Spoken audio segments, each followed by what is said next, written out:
Finally আমার dream বেডরুমের মেঝেতে শুয়ে শুয়ে কোমর ব্যথা করার দিন শেষ হয়ে নরম গদিতে শুয়ে আরাম করার দিন চলে এলো। তো গাইস, তোমরা তো সকলেই জানো আমি আমার পুরনো বেডরুমটাকে বানাতে চলেছি একটা লাক্সারিয়াস বেডরুমে। তো আজকে হলো সেটারই ডে 18। আর এতদিনে তো তোমরা জেনেই গেছো আমার রুমের প্রায় 90% কমপ্লিট হয়ে গেছিল। তো ফাইনালি বাকি ছিল কিন্তু শুধু শোয়ার জন্য আমার রুমের একটা বেড। তো সেটারই কাজ শুরু হয়ে গেছে। কাকুরা চটপট চলে এসেছিল আমার রুমের খাটটা করার জন্য। আর জানো তো আমি কিন্তু কোনো রেডিমেড খাট বানাইনি, আমি একদম কাস্টমাইজ করে আমার রুমের সাথে যেই কালারটা যাবে সেই কালারেরই খাট বানাচ্ছি। আর কাকুরা কিন্তু এসে ঝটপট খাটের স্ট্রাকচারটা ভালো করে রেডি করে দিল। আর এই দেখো কত বড় বক্স, আর এটা কিন্তু একদমই হাইড্রোলিক বক্স খাট। তো এর মধ্যে দেখো আমি ঢুকে যাব। তো যাই হোক, আমার রুমটা ছোট হওয়ার জন্য অনেক কিছু রাখার জন্য স্পেস পাওয়া যাচ্ছিল না, বাট এই বক্স খাটটা হওয়ার পরে কিন্তু অনেকটাই সুবিধা হলো। এরপর খাটে কি ডিজাইন হবে সেটা আমি কাকুদেরকে কিন্তু ড্রয়িং করে বুঝিয়ে দিয়েছিলাম একদম ভালো করে। তারপরে সেই মতোই কিন্তু কাকুরা আস্তে আস্তে করে সানমাইকা লাগানোর কাজটা শুরু করে দিয়েছিল।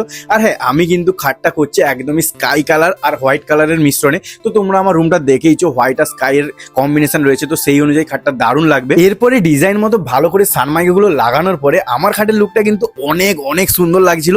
তো তোমাদের কেমন লাগছে অবশ্যই কমেন্ট করে জানিও। কি কিছু কমতি লাগছে তাই তো? আরে হ্যাঁ, ওই যে পেছনের ফাঁকা অংশটা দেখতে পাচ্ছ, ওখানে কিন্তু একটা সুন্দর গদি বসবে। তো সেটা কিন্তু অর্ডার দিয়ে বানিয়েছিল, তাই একদিন লেট দিয়েছিল।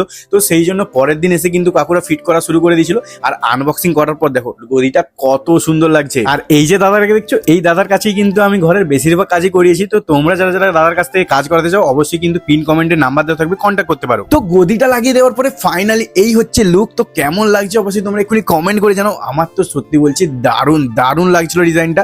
আর এরপরে কিন্তু ম্যাট্রেস বেড কভার দিয়ে পুরো খাটটা সাজিয়ে তুললাম। তবে এখন একটা চমক আছে, মানে হচ্ছে এই লাইটটা জ্বলছে, দেখো তোমরা কতটা সুন্দর লাগছে। তো তোমরাই বলো খাটটা কি সত্যি ভালো লাগছে এই রুমটার সাথে? তো ফাইনালি গাইস, আমার স্বপ্নের রুমে স্বপ্নের মতো একটা বেড করতে পেরে আমার তো দারুণ লাগছে। আর এইবার কিন্তু এখানে একটু আরামদায়ক ঘুম হবে। তো তোমরা আমার পাশে ছিলে যারা যারা, তাদেরকে অনেক অনেক ধন্যবাদ। তো তোমার সাথে দেখা হচ্ছে অন্য ভিডিওতে। টাটা।